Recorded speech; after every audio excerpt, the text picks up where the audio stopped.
and transformation, conversations about race, life, and faith. My name is Ralph Lowe. I am the Director of Justice Ministries here at the Pittsburgh Presbytery, and this is my colleague, Brian Wallace, and I'm the Associate Minister here at Pittsburgh Presbytery. Brian, you're going to read a quote for us, aren't you? I'm going to read you a headline. Yes, Ohio lawmaker asks if colored population is hit hard by coronavirus because they don't wash their hands as well.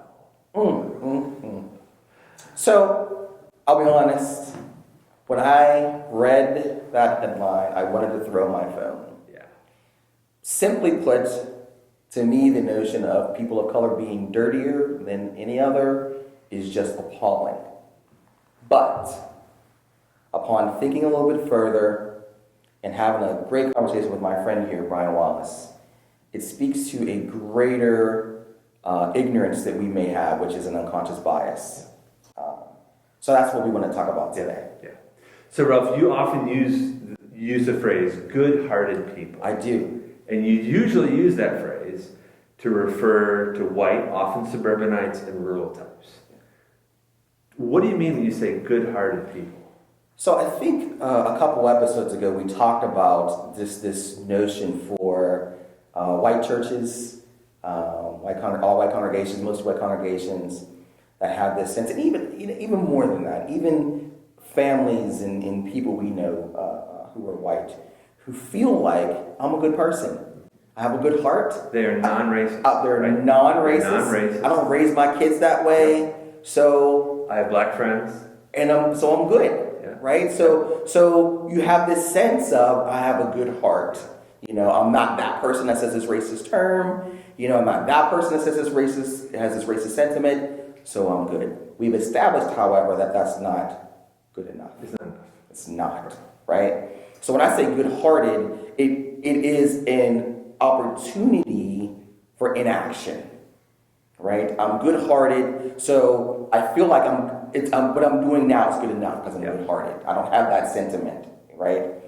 I think what is important for us to talk about today, though, is how we move out of that feeling of good-heartedness and into an unconscious bias that we may have to move into anti-racist and anti-racism. But I think in order to talk about unconscious bias, you illustrate a really good principle.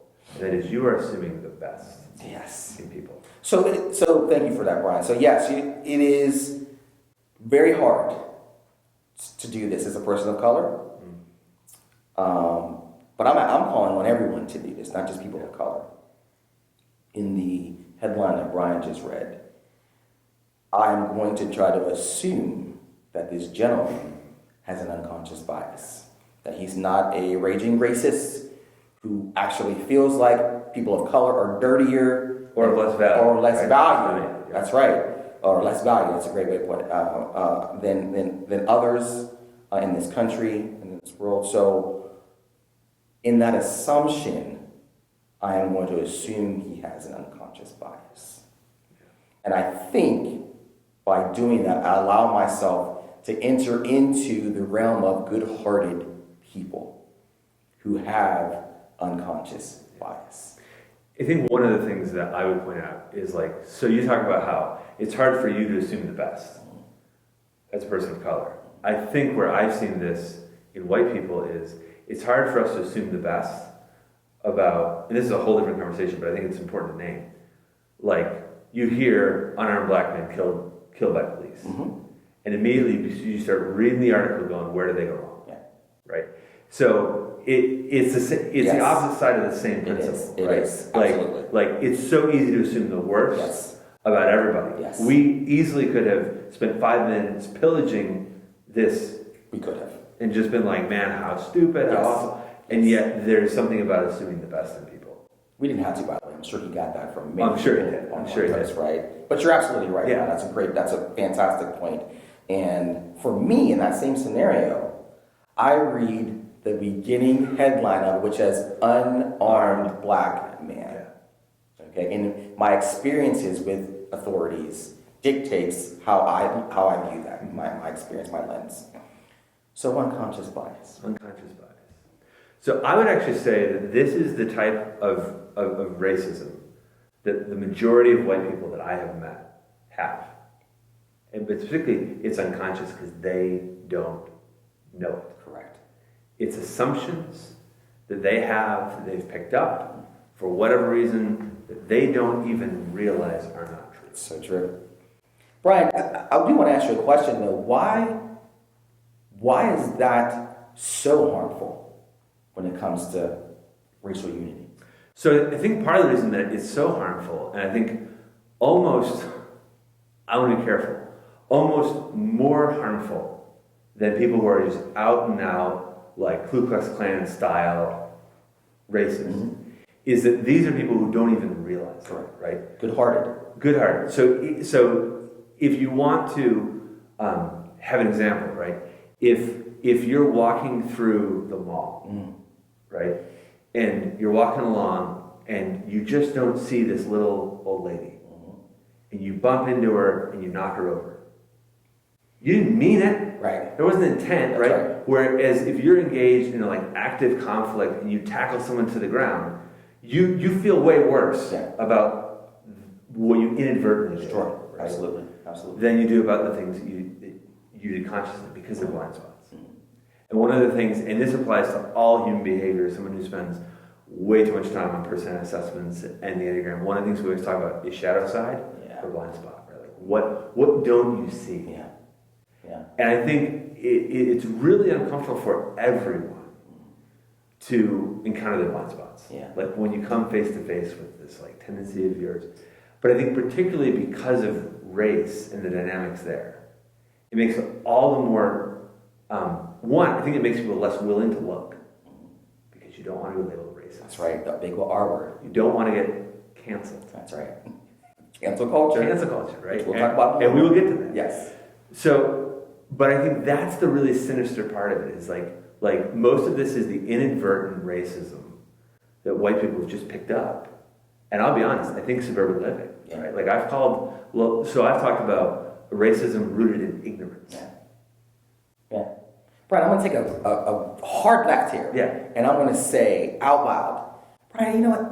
I don't want to have to worry about what I say out loud. I mean, I'm a good person. Like, why do I have to worry about that all the time? And, I'm not a racist, so why do I have to worry about what I say Political and how I do? right? Right? Why do I have to be PC all the time? This is America. I should be able to dot, Brian. And to be honest, I think then the answer to that question is simply this. To what authority do you answer? Because on the one hand, that's right. You can say, right, free speech laws in this country are pretty generous. Yes, they are. And you can say pretty much anything you want, short of being libelous and endangering people, right? But you can say whatever you want. The thing I think for us as Christians is to say, and there's a lot of things that are legal. That's right. There's a lot of things that we're allowed to do. That's right. That our faith calls us not to. Yeah, faith calls us not to. And so, part of what I think frustrates me is when people say, well, racism is a social issue, right? It's not, no, it's like, it relates to the command to love your neighbor as yourself, right? And so, just to touch on this briefly, you and I got an email this week. We did. From a 100% well-intended person. We did. Right? We did. Who put in a quote that's 100% well-intended and on some level accurate, right? That said that if race matters, that's racism, right? And like, as soon as I read it, I was like, oh, I get it. Like, I so get it. Like, that's what we've been taught. If race matters, then that's racism. But in my reply, I said in writing and copied you, and said, yeah, but if I don't take into account who Ralph is and his experiences, then I'm not loving my brother. Oh my goodness. And Right. and first of all, that was great because, I've gotten 50 of those emails, right? So it was nice for you to reply to that. I appreciate that. But the simplest way and I think I talked about this earlier in one of our videos, is my wife, who is a Pittsburgh public school teacher, was, first of all, we were in a white crowd. I think I talked about this before, but I'm bringing it up again. And she mentioned that, and my wife is white, and they said, that's so great that you're in the city and you're teaching those kids, and She's like, and the one woman's like, I bet you don't even see color anymore. What do you think about this? Yeah. My wife says, I absolutely see color. Absolutely. Because that brings on certain things for that. I know individually what it could mean for them as a child of color versus a child of not color. So you're absolutely right. And I would love for race to not be an issue. That we would live in a world where it's not an issue. That gentleman had sent us an email for. But that's not the world we live in, right? It's not. So unless we take the steps to make it into that world, we might as well just. Yeah. So one of the things that I find all the time is that people say something, and particularly now, people say something that I read, you read, other people read, and let's be honest, it's social media, right? It's Instagram, it's Facebook. Oh, Brian. It's the comment section on the Post Gazette. I mean, only if you're insane do you read the comments in the Post, right? Yes.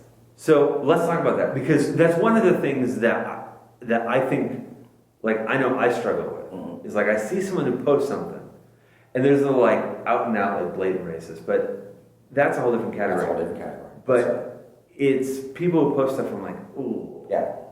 Cringy. Yes. Cringy, that's it. Yes. It's cringy. It is. So here's what I'll say to this, and then I'll ask you a question, B. So this is how I needed to go on vacation. So I saw one of these. I mean, you needed to go on vacation for a lot of reasons. But I saw a cringy post, and I replied directly to the post. Okay. Now, I'll be honest with you. In that format, that I got a reply back. We actually had an exchange, and it was positive.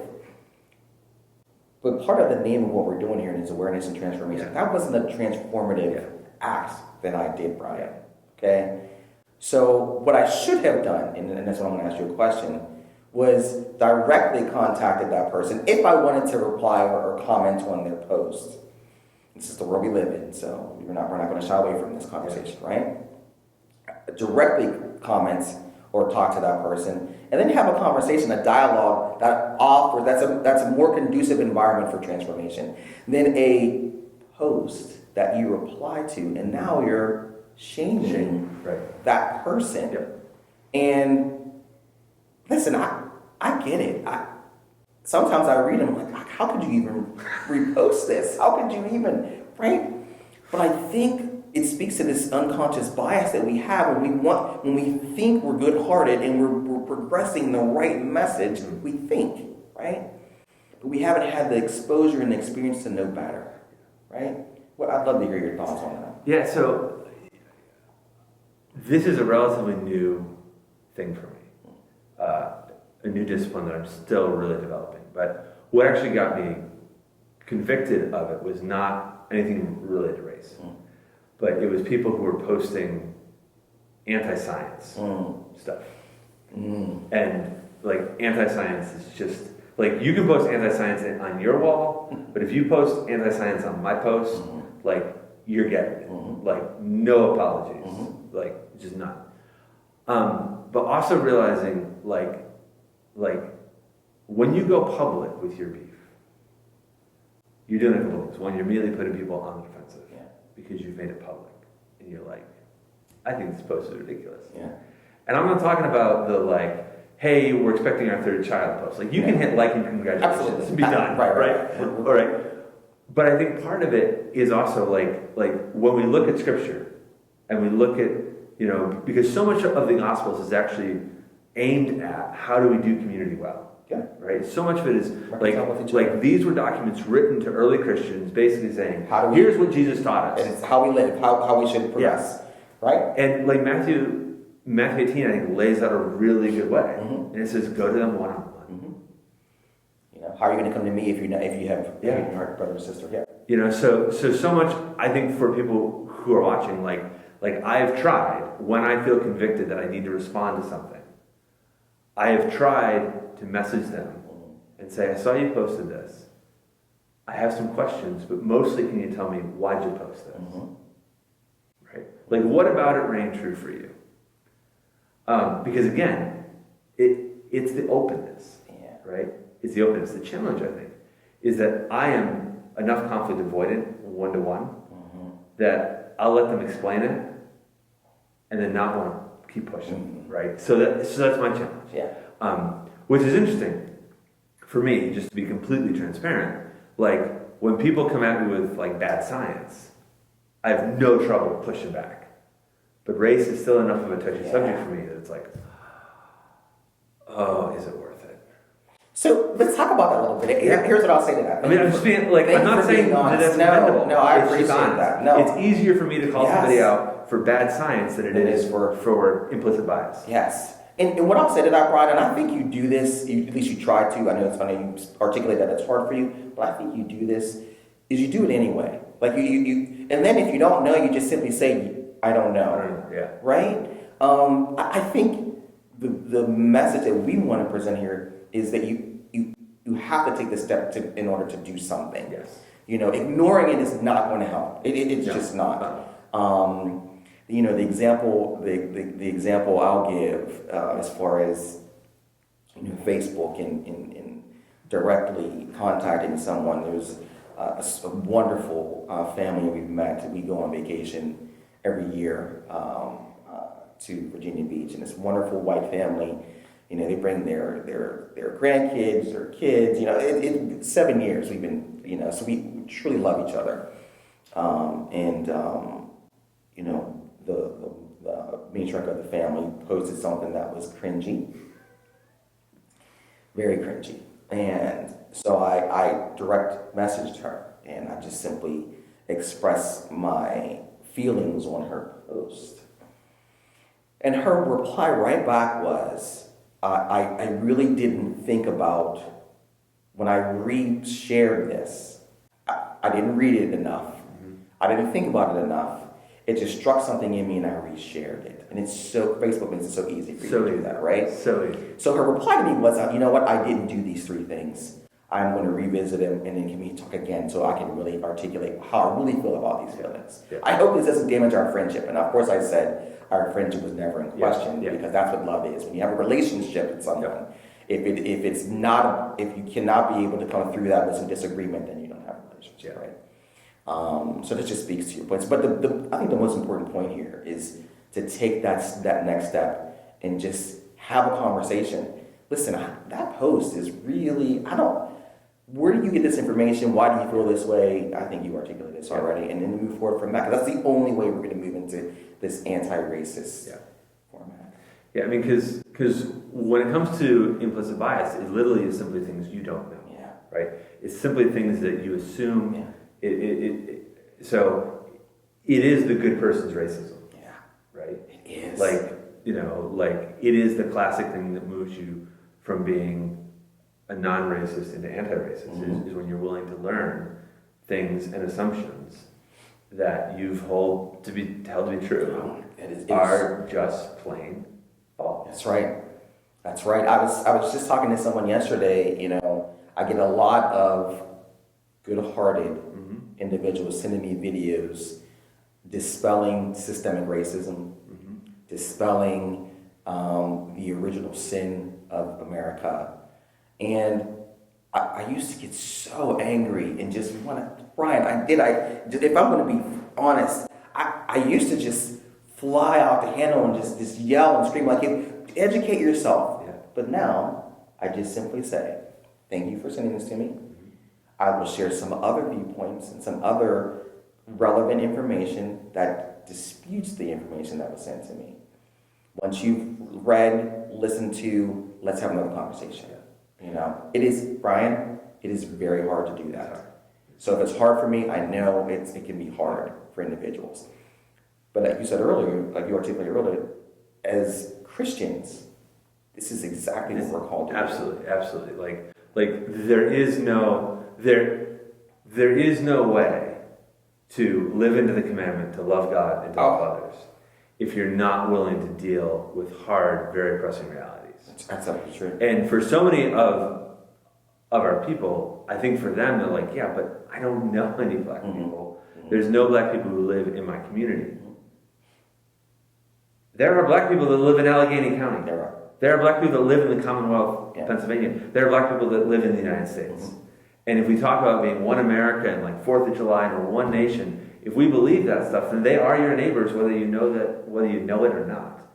And I think the other thing that I would say that here's a great barometer of implicit bias is if you read something or see something that you don't like, and then you go running to find a voice to comfort your now sense of guilt, that is implicit bias kicking you in the face. That's right. Right? It is implicit bias. If, and I'll get very specific, if your first response to police brutality is what about black on black crime, you are missing the point completely. That's right. Right? That's right. It's classic whataboutism. That's right. Which is, I encounter this thing I don't like, so I'm going to talk about this instead. Yep. Change the narrative. Change the narrative. Yep. And like, it is so insidious to be like, compare, because let's be honest, if you compare the number of black men killed by police officers to the number of black men killed by other black men, we're talking about the rate, population rates, right? Yes. We're talking about vastly disproportionate. Absolutely. Right? Absolutely. But I think the key is that our implicit bias comes out when we go, oh, but there's bigger problems than this. And I'm going to go find something that proves that there's a bigger problem than this. So we don't have to talk about this because this makes me uncomfortable. That's absolutely true as well. But and I think also when we are faced, and I'm going to say we are faced with these statements and ideas and posts from Facebook and all those things, and it hits a nerve that we've believed forever. Right? That is something that's been ingrained in us from our parents. And I'm not talking some racist ideology that is blatantly wrong. I'm talking about the fact that I grew up next to a police officer for 15 years. He was the nicest, gentlest, sweetest man. So when you see a phrase like defund the police, which you and I will talk about in another, we will absolutely, right? Instantly you think about that nice Mr. Henry who lived next door to you, and I get that, and trust me, I do. But we as Christians, we have to fight that impulse, understand it, because that is our unconscious bias, without question. So, I think one of the things that is worth closing is that, and let's assume the best. Where this gets real for you and I are people who are clergy and trained to be clergy, right? And like, all you have to do is go Google youth pastor sex scandal, right? I mean, there are horrid stories. Yes, there are out there, and yet we don't have trouble assuming the best when it comes to in clergy, right? Like most people are like, oh yeah, some clergy are creeps, right? And I think the challenge in addressing implicit bias is making sure that you lead with that. Assume the best. Assume the best. Question, find out. But then the follow through is keep pushing. Keep pushing. Right? Keep pushing. Yes. And I think the ultimate goal has to be, how do we move one step ahead for this person? But here's the kicker. How do I move one step ahead? Yeah. Which is and that's the challenge. Is that, I think I'm aware, and then I run into something and I'm like, oh, that person just doesn't get it. And I started dialogue. I'm like, oh, well, that's more complicated than I thought. Yes, it is. Yes, that's absolutely true. And I think you said it right. It's not easy, right? It's not easy at all. So I please don't leave this video and think that this is an easy step, because it is not. But it is a must when it comes to our call as Christians. It's a must. As Brian and I sit here and we've had a relationship for a long time now, these conversations come easy for us. Much easier for us than they did a year ago. And there's a reason for that, because we've come to love each other and respect one another. We don't agree on everything. We do not, okay? We just got disagreed earlier today on some things. And there's still moments where I say stuff and you go, B. which is very true. But what I know for sure, and this is what we want to close with, is that Brian is trying every day to understand, to be better, and to move in that from 1 to 10 when it comes to anti-racist and just understanding his brothers and sisters of color. He's every day, every minute of every day, he's trying to move and understand and just be an advocate of just this racial harmony that we're looking for. And that's what we're asking of all of you who are listening and watching this. Just to be that person who understands your role as a Christian in this country to do more and to be more than just a good-hearted Christian. Because we're called to do that. Well said. Thank you, brother. Thank you. I appreciate you. Take care. All right.